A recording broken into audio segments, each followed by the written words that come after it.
오늘은 하나님과의 동행이라는 제목으로 함께 말씀을 나눠보도록 하겠습니다. 자, 우리 사랑하는 성도님들, 우선 새벽같이 이 자리에 나오신 우리 여러분들의 열정과 헌신에 감사드리면서 하나님께서 오늘 이 새벽 우리의 삶과 영혼을 깨우고자 이 시간을 허락하셨음을 믿습니다. 네, 오늘 이 시간은 이제 단순히 하루를 시작하기 전에 우리가 잠깐 예배 시간이 아니라 우리의 마음과 그리고 생각을 하나님께 집중하고 그리고 그분의 음성을 듣고 우리의 삶을 다시 한번 하나님께로 돌이키는 굉장히 중요한 그런 시간이죠. 자, 오늘 본문인 이 아모스 3장은 북이스라엘 백성을 향한 하나님의 강력한 경고의 메시지를 담고 있습니다. 자, 하나님의 말씀은 살아있고 운동력이 있습니다. 오늘 이 말씀이 이 새벽 아침부터 우리의 삶을 더욱더 꿰뚫어 보고 하나님의 뜻에 따라서 우리의 길을 바로 세우는 그러한 계기가, 그러한 묵상의 시간이 되기를 간절히 소망합니다. 자, 아모스 선지자는요, 본래 이 남유다 출신의 목자이죠. 목자이자 또 뽕나무를 가꾸는 농부였습니다. 우리나라 이제 우리 성경으로는 뽕나무라고 하는데 원래는 그 무화과 나무 그 지역에 굉장히 흔하디 흔한 그리고 별로 맛이 없는 너무 흔하고 너무나 그냥 일반적인 그러한 종의 무화과 나무였습니다. 그래서 그러한 나무를 가꾸는 그리고 너무 흔한 목자인 이런 목자이자 농부였는데 그렇기 때문에 그는 정치적 능력도 전혀 없었고요. 그런 권력자도 아니었고요. 또 이런 종교 지도자는 더욱 아니었으며 그냥 굉장히 평범한 그런 사람이었습니다. 그런데 하나님께서는 그런 평범한 사람을 부르셔서 하나님의 심판과 그리고 경고의 메시지, 굉장히 무거운 그러한 메시지를 전하게 하십니다. 자, 아모스가 활동했던 시기는 우리가 잘 알고 있듯이 여로보암 2세 이제 통치 아래서 북이스라엘이 정치적으로 굉장히 안정되고 경제적으로 굉장히 번영을 누리던 그런 시기였죠. 당시에 이 북이스라엘의 도시들은 굉장히 화려했고요. 상업은 굉장히 번창했고요.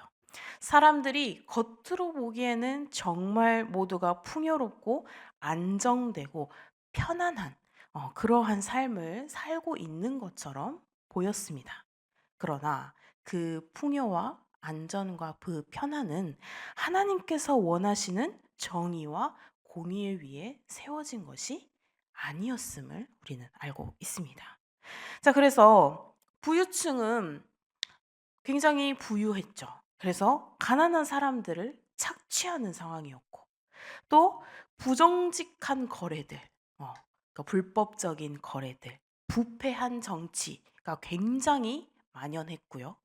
또 종교적으로는 우상숭배 그리고 형식적인 예배가 가득했던 그러한 시기 또한 그러한 시기였습니다.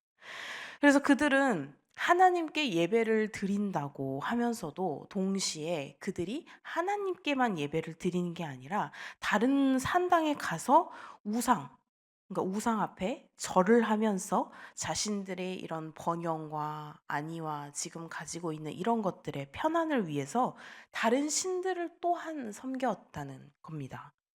그래서 하나님께서는 이런 그들의 겉모습이 아닌 내면을 계속해서 보셨고 그들의 죄악과 그들의 불의에 대해서 하나님께서는 심판을 선언하신 것이죠.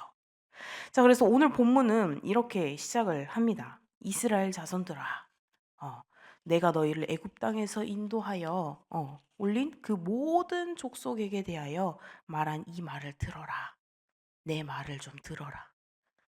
하나님께서는 이 이스라엘 백성을 애굽의 종살이에서 해방시키셨던 그리고 그 세상 모든 민족 가운데 특별히 그들을 택하셔서 언약 백성으로 삼으셨습니다. 그런데 하나님께서는 단지 그들을 택하시고 복을 주시는 것으로 끝내시는 게 아니었죠. 그 선택에는 반드시 선택받은 책임이 따랐습니다. 자, 이스라엘은 하나님의 백성으로서 정의와 공의를 실현하면서 하나님의 거룩하심을 드러내야 하는 그들의 사명이 있었습니다. 그러나 그들은 그 책임을 지금 외면했고, 그리고 자신들의 탐욕과 욕망을 따라서 자신들의 마음대로 살고 있는 상황인 것이죠. 그래서 2절에서 하나님께서는 이렇게 말씀을 하십니다. 내가 땅의 모든 족속 가운데 너희만 알았나니 그러므로 내가 너희의 모든 죄악을 너희에게 보응하리라 라고 말씀을 하십니다. 자, 여기에서 이 알았다라는 표현은요, 단순히 그냥 지식적으로 알았다, 아는 것을 의미하지가 않습니다.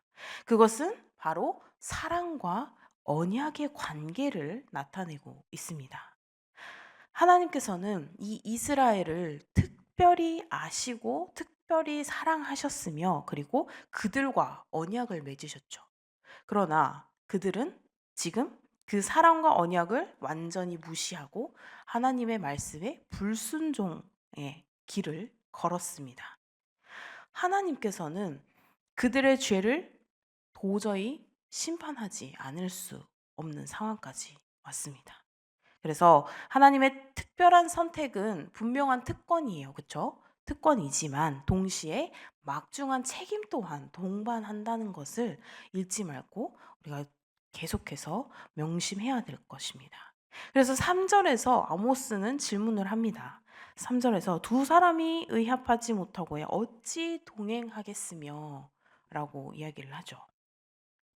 두 사람의 뜻이 같지 않는데 어떻게 동행을 하겠느냐. 자, 이 구절은 하나님과 이 이스라엘 백성 사이의 관계를 굉장히 상징적으로 보여주는데, 하나님께서는 이스라엘과 동행하시기를 원하셨지만 그들은 지금 하나님의 뜻을 따르지 않았습니다. 자, 동행이란 단순히 함께 걷는 것을 우리가 동행이다라고 하지 않죠. 같은 방향과 그리고 같은 목적을 공유를 하면서 함께 뜻을 같이 함께 하면서 나아가는 것을 의미합니다. 그것을 우리는 동행이라고 부르죠.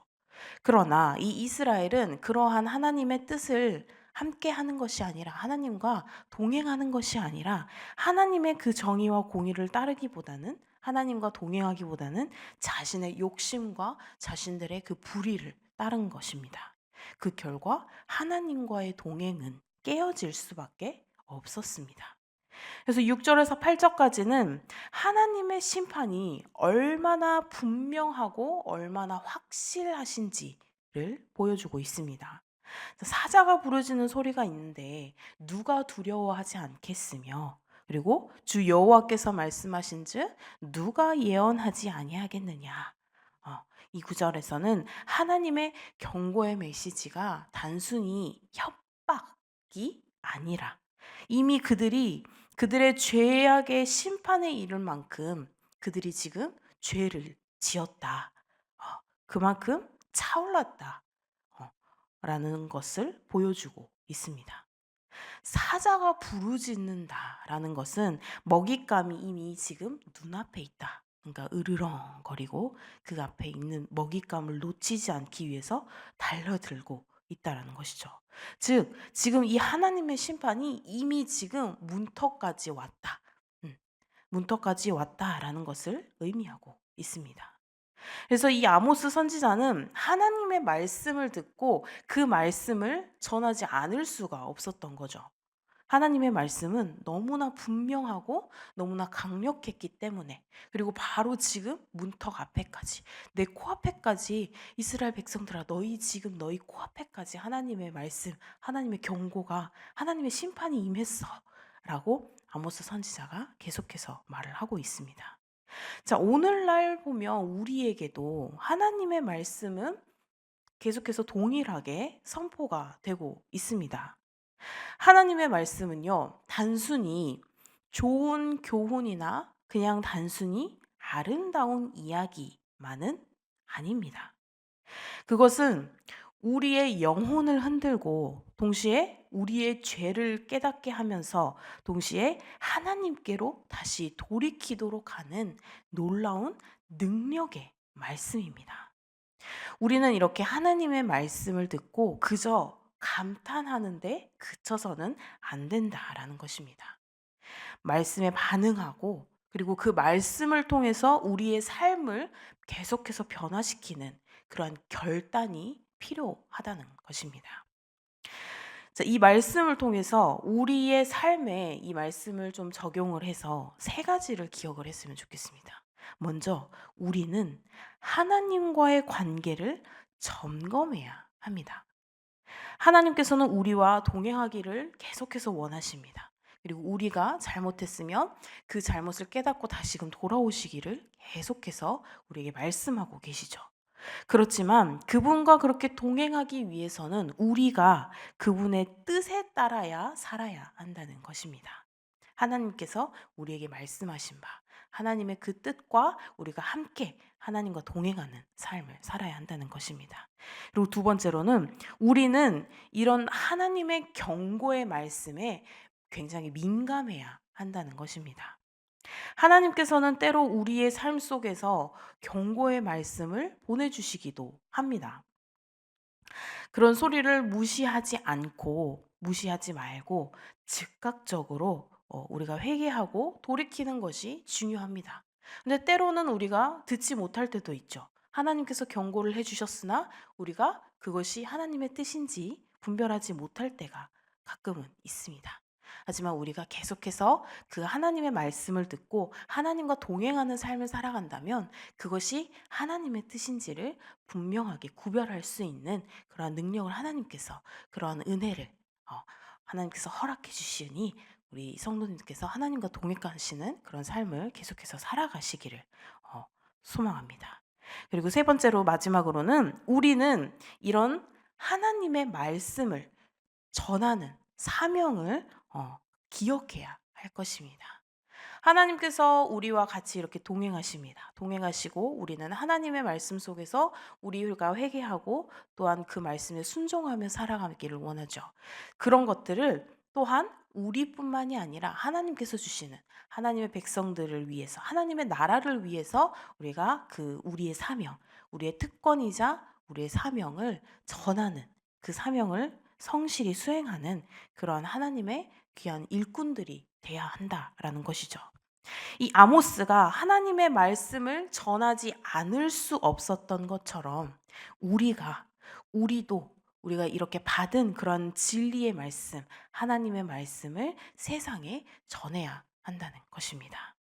자, 사랑하는 성도님들, 하나님의 음성은 지금 이 상황에도, 지금 이 시간에도, 지금 이 장소에서도 계속해서 우리를 부르고 계십니다. 그런 그분의 부르심은 단지 두려움을 주기 위한 것이 아니라 사랑으로 우리를 하나님의 나라에 초대하고 계시는 것입니다.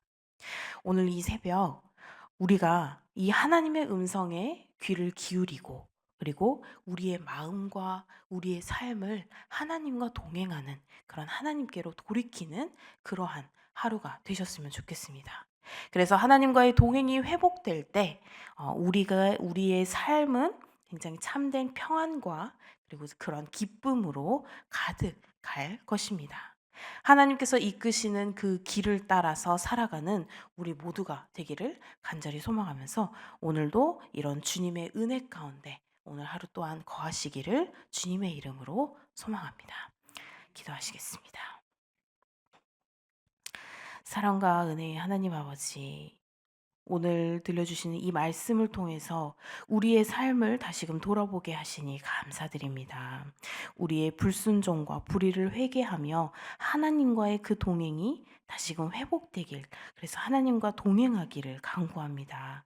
주님, 그 주님의 경고 속에 담긴 사랑을 우리가 깨닫게 하시고 말씀에 순종하며 정의와 공의를 심판하시는 그런 삶을 함께 동행하게 살게 하여 주시옵소서. 오늘 하루도 우리의 그 마음을 새롭게 하시고 또 주님과 동행하는 그러한 하루가 되게 우리의 삶을 인도하여 주시옵소서. 감사드리며 예수 그리스도의 이름으로 기도드립니다. 아멘.